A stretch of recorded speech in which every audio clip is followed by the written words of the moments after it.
I've been making my dream wardrobe for a while now, and I want to analyze why a piece looks good on you. Is it because of your style, your personality, your colors? Why is it? If you're new here, hello, hi, welcome. My name is Nuria, and in today's video, we have the sewing wardrobe series recap where I show you the do's and don'ts when choosing sewing patterns. If you've been following me for a while, you know that I've been trying to find my style and learn how to draft and sew all the pieces that I want in my wardrobe and teaching you in the process. And in today's video, I want to share with you a recap of every single piece that I've done up until now, and I'm going to analyze it based on does it fit my personality, my style, my colors, and if it's going to stay in my wardrobe or if it's going to be upcycled. But before we start, let's rewind a little bit and remember, who was I? Number one, I have a rectangular body shape with broad shoulders. Number two, I define my ideal wardrobe as basic, comfortable, and feminine, and I would like to change the word feminine for chic. And we probably have different definitions of what chic means. I mean, my definition, okay? And number three, after a lot of your comments, I've decided that my color palette is a deep winter instead of a deep autumn. There's one last thing I have not talked about, and that is personality and attitude. And sometimes you have a piece of clothing that fits every single one of your boxes, but at the same time, when you put it on, you feel like you're wearing a costume and you don't like it. And now that we have that out of the way, let's get analyzing. We're going to start with trousers, and if you remember, we said that a rectangular body shape needs to wear trousers that add volume to the bottom part of the body, so we should stay away from slim fitting, tapered, or straight because they make me look boxy, and we should go for flared looks. I've made a lot of trousers this year, and I can tell you something, it's not always what it seems, so let's look into what I made. The first ones on the list are the slim fitting jeans, and these are basic but they're not comfortable or chic. I hate the low waistband, I hate the pocket placement, so they're going to have to go, and I'm going to try to make another pair in a while, but for now these are going to be upcycled. I hate them. Next ones on the list are the taper version, and this one should not work with my body shape, but I think I've made them work in my wardrobe, and I believe they are basic, they are chic if you dress them up, and they are comfortable to walk, but they are not comfortable to cycle or sit on them. But we're gonna keep them because I've been able to make them work in my wardrobe and I wear them very often. Keep! Next ones are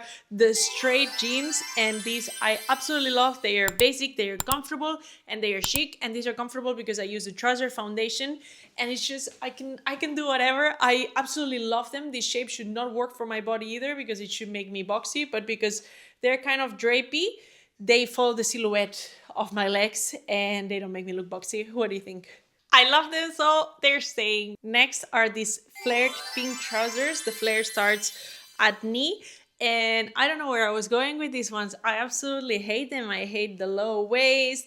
I hate the pocket placement again. I think they are too out there for what I was looking for, and I don't find them comfortable. I don't find them basic, and I don't find them chic. They might look good on camera, but on me, I also feel like a sausage on them. So upcycle. Also, if they don't have a button, normally means they're going to be upcycled or remade. Next ones on the list are these culottes, and they're basic, they're comfortable, and I think they can be chic if you try. But this is what I was telling you about, that a piece can sometimes tick all the boxes, but when you wear it, it's like a costume. That's how I feel. It's too bulky for what I normally wear.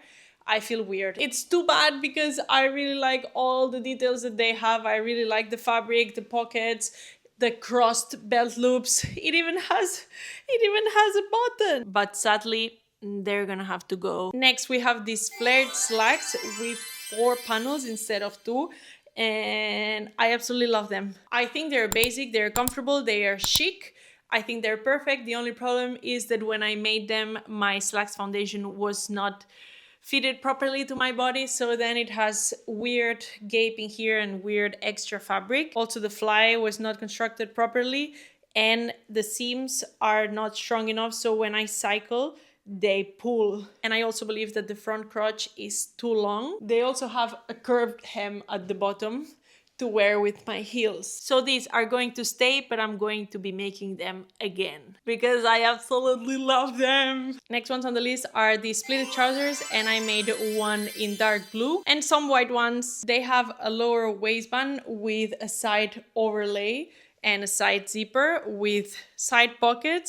And they are one of my favorite things of all times. This fabric drapes really nicely on my legs. That's why this straight leg line looks good on me. The white ones though have a front fly. They have tapered leg line, and they are a little bit too short and a little bit see-through. So for now they're going to stay in my wardrobe, but I want to make another pair more like the dark ones. And they are basic, comfortable, and chic, by the way. So they're staying. And finally I have the lounge trousers in red, in blue, in neutral, and as a statement piece. They're all very similar, with an elastic waistband with side pockets, wide straight leg lines, and they are comfortable, basic, and some of them could be chic. The only pair I'm not that sure about is the one that I made to be a statement piece. I don't love the color of the waistband or how the waistband sits on me, so I'm going to keep them until next spring or summer and decide if they're gonna stay or not. But for the rest, they're all staying. So up until now, my trouser wardrobe is looking like the following. What goes? The slim fitting jeans and the flared pinks, and the culottes are going. Then I'm going to put on my capsule wardrobe the tapered jeans, the straight jeans, the pleated trousers, and all the lounge trousers. And finally, what is going to be a statement piece are my flared slacks. I also have some future plans, which are some skinny black pants,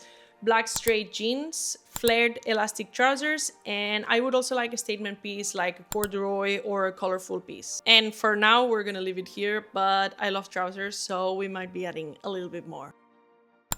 Next one up, we have skirts, and skirts are very similar to trousers, so what they have to do for a rectangular body shape is add volume to the bottom part while keeping the waist as small as possible. I haven't made that many skirts because I've never been a skirts kind of girl, but let me tell you, I'm converting. Okay, so let's get into what skirts I made this year. The first skirt we have is this denim skirt, and I think it's basic and comfortable, but it's not chic, but it's so comfortable, and I've been wearing it all summer. Of course, it's a summer piece, but we love.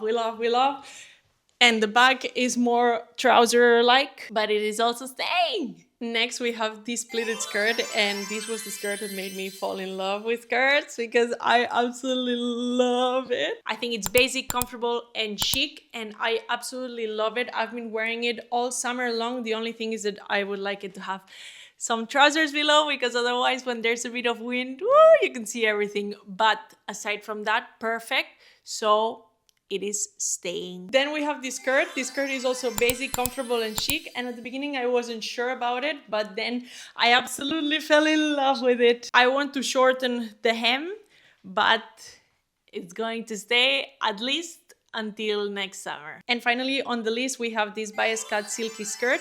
And this is basic, comfortable, and chic, but it's one of those that when you put it on, I feel like a clown. I've been trying to wear it with other things, but I don't know if it's because I don't have a top that goes with it, or if I just hate it in general, but I don't like it. I don't like these weird waves that are on the side seams, and also at the dart, I don't like the facing that I use, so I might be making it again, but probably it's going to be upcycled into a top. So my skirt wardrobe is looking like the following. What goes? Probably the bias skirt, like I said. What is going to be my capsule skirt is going to be the denim skirt, and the statement pieces are going to be the pleated and the tiered skirt. For future plans, I would like a flower long skirt. I would also like a black bias circle skirt, and finally a short squared skirt. Not a lot, and trust me, I want a lot more, but let's keep it for autumn and winter for now, okay? And with that, we're done with the bottoms and we move into tops. If we remember, for a rectangular body shape, the best tops are low and wide necklines, asymmetrical necklines also, and sleeves that do not add extra volume to my shoulders because I have broad shoulders already. So it's either fitted sleeves or sleeves that add volume to the wrist. For the tops though, I have not made that many before, so it was more of an investigative series instead of knowing exactly what to go for. And you're going to see that for now I have not added sleeves, so we're only going to look into the necklines. So let's look into them. First one up, we have the round neckline, and this neckline does not do anything for my body shape, but if you change it to a color that actually suits me, then it really is going to make a change. So now, because the color suits my face, this neckline suits me a little bit more than the one before. Next one on the list is the oval neckline, and this one suits my body type because it rounds my edgy squared look. And because there's enough distance between the top and my face, you can use any color and it will not really matter because they both are going to look good on me. Next we have the boat neckline, and this is very similar to the round one.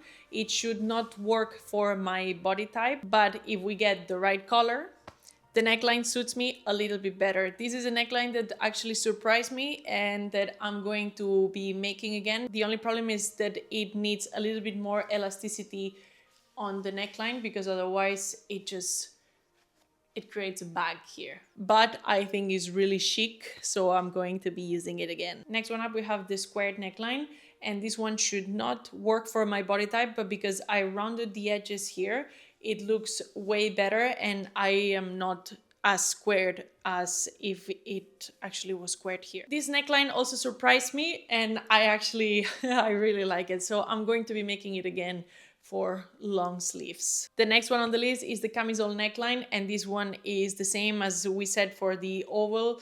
There's enough distance from my face to the actual start of the neckline that it doesn't matter what color I'm going to be using. This means it's the perfect option to wear yellow, because as you know, I love yellow. One thing that should not work for my body type is thin straps, because I have broad shoulders, so that means that I want to make them appear a little bit smaller, and I could accomplish that with bigger straps. But when I try bigger straps, I absolutely hate them, and also because it gives me more of the squared look that we're not looking for. So you have to find an in-between. The summary is that you're not going to be seeing me with wide straps anytime soon. And last but not least, we have this asymmetrical neckline, which really surprised me because I had never tried it before and I thought it was not going to work for my body type.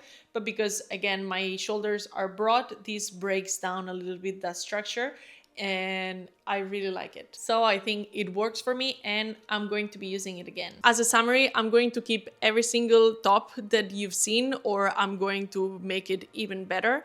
And I want to try other necklines like the V neckline or the heart neckline. And I would also like to add embellishments like collars and things like that, or ruffles, to see how that is going to look on my body. And from that, I'm going to add sleeves. The next thing I'm going to talk about is colors. And we already talked about it a little bit during the tops and necklines. But I want to analyze what kind of colors are on my wardrobe at the moment. And these would be blue, purple and dark red. And to be honest, moving forward, I would like to maybe try some greens, maybe try more neutral colors. I also have a lot of white and a lot of black, but more neutral colors that would look good on my body. And I would like to try some colorful, rich things to make statement pieces, like, I don't know, like purple, but like dark purple, you know. But I think this is a good place to start, because this is like when you're decorating your house and you buy a rug and then you have the rug defines the colors of your room. So now I have the main colors of my wardrobe, and from there it's easier to add, instead of just making something yellow and something like this and something like that, and then when you try to put pieces together, what are you left with? Nothing. A mess. The summary is I'm happy. So let's move into my autumn and winter sewing plans. Okay, so I have a lot of plans and not that much time, so let's look into it. I have talked about what trousers I want to make and what skirts I want to make, but the tops, I would like to add some blouses, some shirts. Shirts are coming, and I would also like to add some elastic tops. But what I really want to do, and what I'm going to be doing, I'm obsessed with sweaters and jackets. Okay, you're going to see that now, or you're gonna see that in a second. I'm really obsessed. So let me tell you, please let me tell you what sweaters and jackets I want to make. For sweaters, we might be entering into the knitting world, but that's fine. And here we have a V-neck in red, a basic raglan sweater, which I made this week and I love it. I love it. It's so cute. It's so cute. Then we want a sweater with a half zipper, a cardigan, a colorful sweater, and a cables sweater. These would be my ideal sweater and cardigans. And now let's move into jackets. I would like a leather jacket, a work jacket, a long jacket, a short jacket, a denim jacket, and probably a rain jacket and a vest. I don't know if you can tell, but I love them because I love layers. Okay, I'm just like an onion because I'm always cold. Even when I'm in Spain and it's full summer, I'm cold. I don't know what's going on, but I'm cold. And I love a good layering. I really do. I really do. And if you open my wardrobe there, not a single jacket I like. So there's potential. There's a lot of potential. But this is everything I plan on making this autumn/winter because we have to be honest, I probably will not be able to make every single thing that I said. Some things I already said them last year and I haven't made them yet. So I hope this is the season.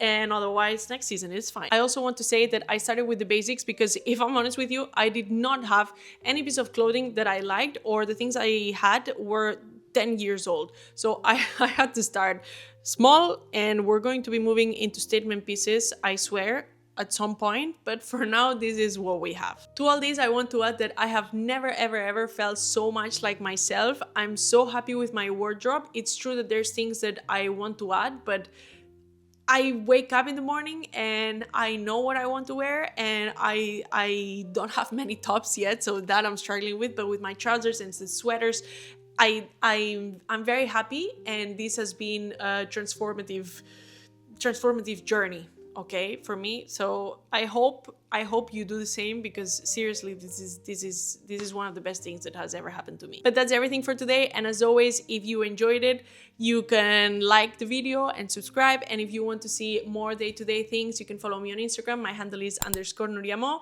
But that's everything. I'm going to see you on the next one. Have a nice day.